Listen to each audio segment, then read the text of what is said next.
Hi everyone, welcome to our January Supper Club. Made it through Christmas and we're all here to tell about it, so that's great. As you know, we're working on Karen Armstrong's book, The 12 Steps to a Compassionate Life, and the chapter for this video, or for this month, is called Action. And it's that simple truth that compassion is something much more than just a lovely word, that it really is something we actually do, put into practice and do, and that's what this particular chapter is all about.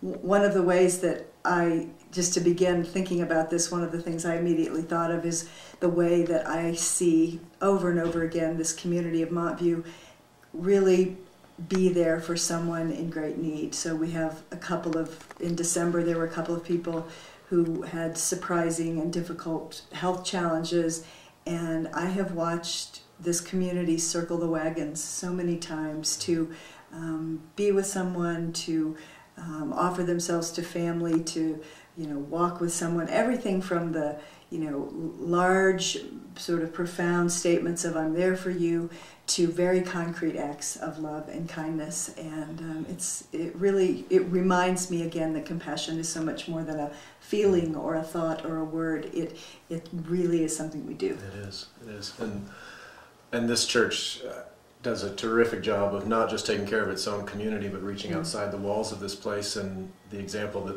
we had talked about earlier that we've enjoyed being a part of, we feel like we've been elves for Santa this week, because the Park Hill community had some folks who, they had a program where you could sign up to sponsor a family, and they only had 4 out of the 17 that had sponsors, and we got an email from the neighborhood association, and so we sent an email out to a few folks, and they sent it out to a few folks, and all of those families are sponsored.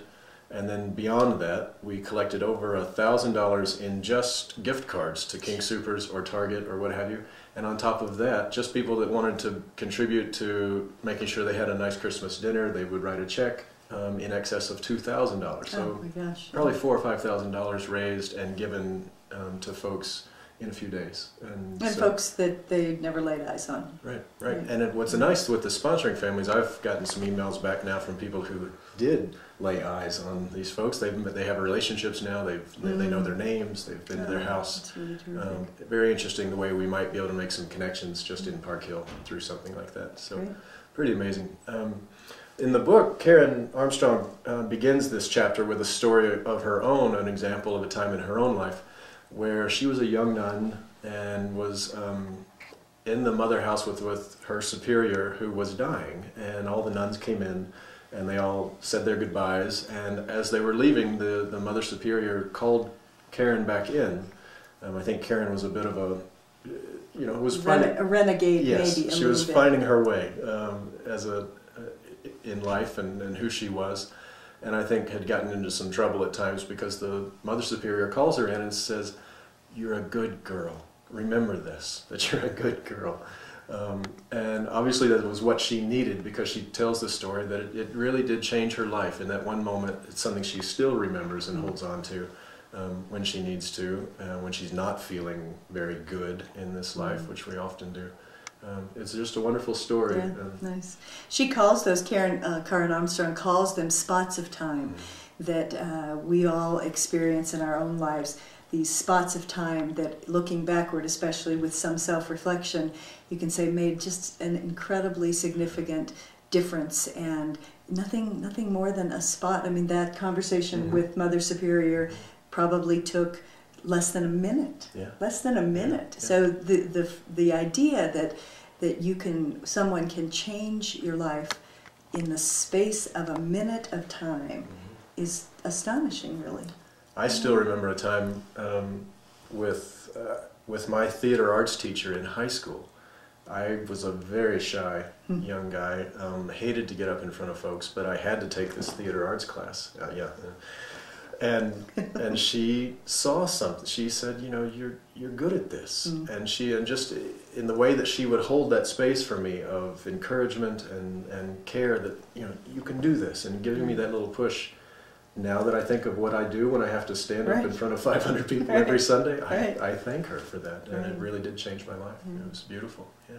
When I was thinking about who I was going to be in the world, and probably when I was 16 or something, and we, went to church all the time. It was a part of our life. I played the guitar and led singing at the youth group, all of that. It was just a part of who I was.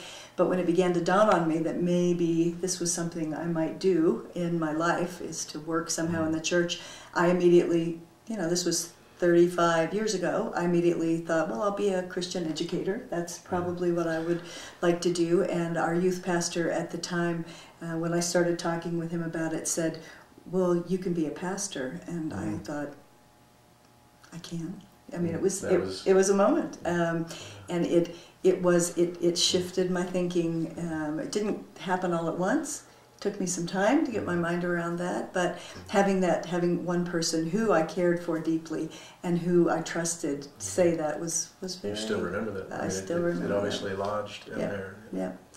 Yeah. So, interestingly enough, it's not only the good things that we say, but there's always the converse, always the chance that we have to hurt someone badly with our words or by an act of unkindness in a moment. And Karen Armstrong talks about that in this action chapter, that it is not only our action and maybe sometimes our inaction, it sometimes is what we do in a hurtful way that can really make a difference. And in a moment can change someone's life forever. And it's the power of that, either way, the power of our words and the power of our intentions toward each other. And so she encourages us to be very careful about this and even develop a kind of practice of watching this each day. Is there something, a spot of time that I can give someone in the positive sense, and is there something where I can catch myself just before I did that little piece that's going to be hurtful? So it's a wonderful thing, wonderful practice to take up. So here's your questions.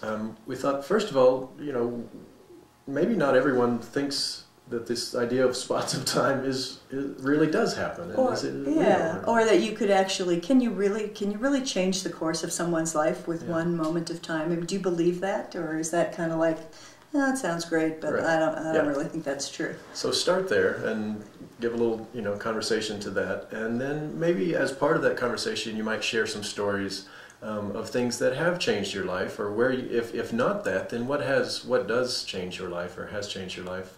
But others probably have stories like we do of that was a turning point for me when that person said that, and so share some of that.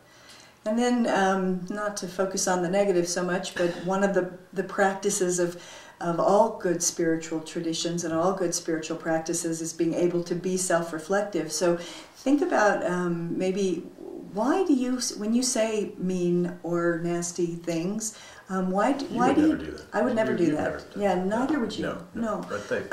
But when you say that something, why do you do that? Like, ask yourself the question of, why is it that I follow through with saying something not very nice to someone? Why did that feel so good? Why did that feel so good? Why do I do that? Human that we all are. Yeah, it's a good chance to reflect on some of the issues that we might face, and so to share that tonight might be helpful. Hang your dirty laundry with each other, just for a short time.